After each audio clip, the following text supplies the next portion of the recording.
Thank you for tuning in. This is the new SC podcast. We're giving you a quick preview of Texas versus Ohio State. If you haven't subscribed yet, please subscribe. Game previews, game recaps, special segments. Awesome show we got going on here.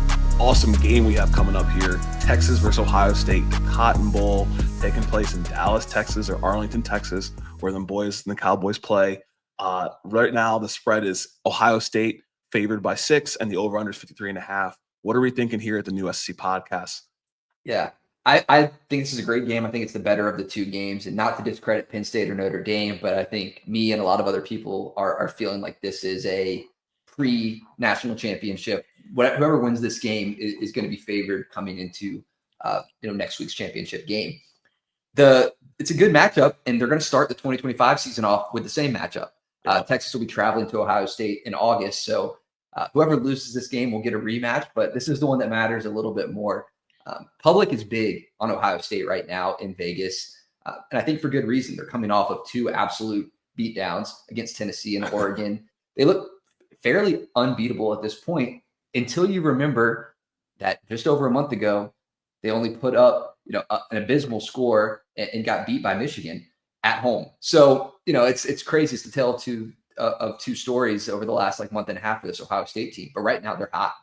They're really hot, right? And maybe they just need to get out of conference play and get some fresh teams, some fresh meat, because they're absolutely dominating. And of course, that second round win came against a conference opponent in Oregon. But Ohio State looks unbeatable, and just about everyone in all the national media that I listen to is really riding the Ohio State train. This Texas team on the other side, the SEC runner-ups, in their first season in the SEC has had an impressive run. They are the last team in the SEC remaining. And there's a lot to be said about the comeback effort they made last game to continue their journey in the playoffs. Yeah, I mean, both teams are big fighters. They want to be here. Texas, I mean, it's just like we just wrapped our Penn State Notre Dame preview, and it's a tale of defenses. You get to this point in the season by having good defense. And Ohio State has a great defense. Texas has a great defense. So it's a question of what teams will do in that moment. And I think that each of these teams haven't played a defense like what they're going to face in each other. And definitely not with Texas and Arizona State last week. I think Oregon had a little bit better of a look against Ohio State. They didn't come out and play their best. But I think Texas coming off of that gritty win may do something to help them. Sometimes coming out and B to A on teams back to back doesn't necessarily set you up for realistic expectations, or maybe it gets you a little bit short-sighted coming into a game like this. It's a possibility, right? But I'd rather come into the game coming off of a B to A performance than a gritty performance. And not saying you feel the opposite way, but for Texas and for Ohio State, when I look at these matchups, I think about the quarterback battle. How do we compare these guys? Will Howard, last time he played Texas, was in Texas. A tough loss for the Kansas State team that was trying to vie for the conference. And anybody who knows playing in the Big 12, you want to take your best shot at Texas and win. Gets a rematch now with the Ohio State Buckeyes on the helmet. Yeah. Who do you feel like is the better quarterback in this battle based upon how they've been playing the last couple weeks?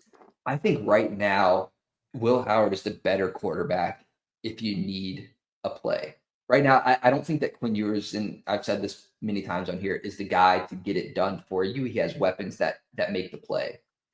It might not necessarily be him. He's got 5 picks over the last 4 games, a 6-to-5 ratio right now for Quinn Ewers. So I do trust Will Howard more a little bit. He didn't necessarily have his best game against Michigan, but the last 2 games, with his receiving core, with his dual threat running back, tag team back there, he's got a little bit more that he's using at his disposal. I think that sometimes Quinn Ewers doesn't take advantage of the weapons that he has, whereas Ohio State knows how to use the guys instead of putting it on the quarterback's shoulders. Right. And we had talked about this last year, right? This Texas receiving core just continues to reload, but he had guys like A.D. Mitchell and the other guy, Xavier Avery, Worthy, who just got drafted, right? The receiving core this year is no slouch. We've seen Matthew Golden really come into the spotlight this past game across the nation. I always talk about it. I had a witness to watch him since he played for Houston, my school, but he's been balling this year for him. So it does make you feel like, okay, Quinn, I think I have a lot of respect for Quinn. I've seen the turnovers, but in this last game, what stood out to me was he came up clutch when it mattered, the rushing touchdown. the 2 touchdowns in 3 plays. It's, can we see it for the full game? Mm-hmm. And we saw it a lot last year. This year, it's been a good year. It hasn't been his best year, but you see it in flashes and you know it's there. And so consistently, Will Howard has looked better. Having Quinshon Judkins and that rushing attack helps, but I think Quinn can take it to a higher ceiling, and we've seen that before from him this year and last year. Yeah, and I don't think a lot of what's happening is necessarily Quinn Ewers' fault when he does not play his best game, particularly against Georgia teams. The only teams that they've lost to are these Georgia teams. I think a lot of it is the offensive line, who early on touted as one of the better offensive lines. Ohio State right there too with a great offensive line. Texas just hasn't necessarily been playing up to standard in some big games. Ohio State is playing well, but they're banged up, so we could talk about that too. But good defenses have found ways to pressure Quinn Ewers, and he's susceptible to pressure. He's one of those guys that if you're in his face, he's not playing his best football, and I don't blame him. Right. But Georgia got 11 total sacks between the 2 games. Arizona State got to him three times. Clemson got to him twice. Over the last little stretch of the season, they're a team that's giving up over 2 sacks per game. And that's not a good spot to find yourself in. It's not a lot, but in a game like this where it's a close game, you can't, it can take you out of a drive. It could be a loss of 6, 7, 8, take you out of a drive, or in some situations you throw a pick, you fumble. He's done that this season as well. So I think there's a lot of it that can be the blame can be transitioned to the O-line.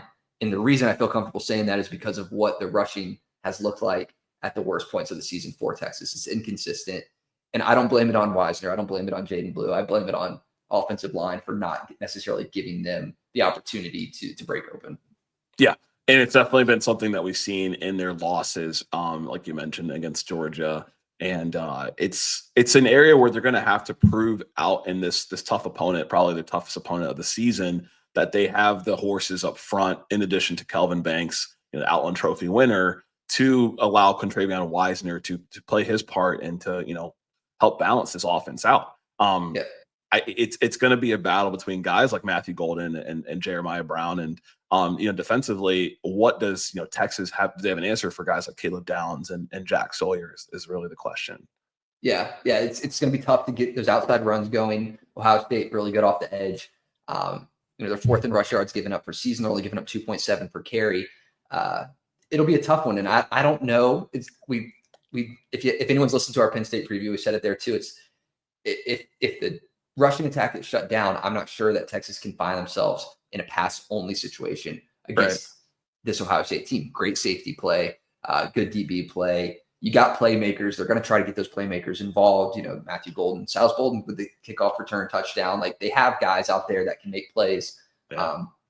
It's just going to be a lot tougher to do if you're one-dimensional.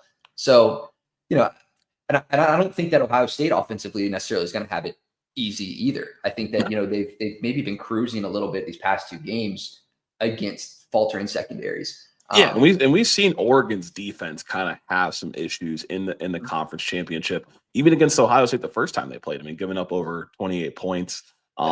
This last game, it just kind of caught up to them. Right, you have footage against them. What to fix. Right, makes things a little bit different. But of course, Oregon has film as well. So it's and to see Ohio State shut down a Heisman finalist and Dylan Gabriel makes me wonder, what can Quinn do against this defense, and how can he play different than Dylan? Yeah, it'll be a tough matchup for him. I think that he'll be able to make some things happen. I think it's going to be through the hands of other guys. Like I said earlier, I don't think he's going to be the guy to make things happen. I trust Will Howard to be the one to do that a little bit more, but he's coming against a great Texas defense, which I think, they get their flowers, and we can talk about the guy we talk about every single week. I already know. In JB. Texas, in Jahdae Barron, dog, only giving up 35 yards so far in the playoffs. Still no touchdown allowed the entire season. In the playoffs so far, 12 targets for 6 receptions, less than 6 yards per catch. That's the story for Texas. They're not giving up big plays. You can get some passes off. They're great tacklers. They're going to keep it close. And that's not going to bode well for this Ohio State team with how they've been playing in the playoffs. It's been deep ball. It's been big, deep average depth of target with Jeremiah Smith. He's having a crazy playoff surge right now. His 2 biggest games of the season have been in the playoffs aside from Western Michigan. Yeah. He shows up when the lights are bright, right? And he's been talking his talk and walking his walk with it. It's going to be interesting what he can do against the secondary. We talked about on our last episode that Taff is going to be playing. No suspension, of course, no targeting call, and Jade Barron will be there. The defensive line had a tough test, having to go against Scadaboo, and it's like the team, he just wears you down. Like when your legs are tired, his are not. No easier favor for them this week with Quinshon Judkins and Trayvon Henderson. But this defense I have to go off of what I've seen. This defense has proven that they can make stops when it mattered. They were able to slow down a Georgia team when it matters. And so they have never really been the weak point this season. Maybe the Vanderbilt game, like a little bit, they kind of gave up a good amount of points, but you can count on this defense. And so I feel very confident of what Texas defense should be able to do to contain Ohio State. It's, can the Texas offense, like you mentioned, take full advantage of these weapons and get, quick scores like they did against Arizona State with, that big play to Golden for like 60 yards. Like, can they start off hot?